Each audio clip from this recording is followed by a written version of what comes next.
Bapak Ibu Saudara-saudara penonton setia di channel Palitona Mehmet, salam dari Tarutung Tapanuli Utara. Ada 4 gereja yang sangat berdekatan dengan pasar tradisional Tarutung Tapanuli Utara, yakni Gereja GKLI, Gereja Kristen Lutera Indonesia. Gereja ini persis berhadapan dengan pasar tradisional Tarutung Tapanuli Utara.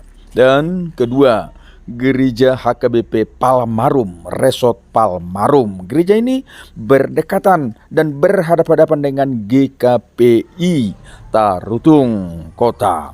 Nah, dan berikutnya Gereja GKPS, Gereja Kristen Protestan Simalungun, Resort Tarutung Tapanuli Utara.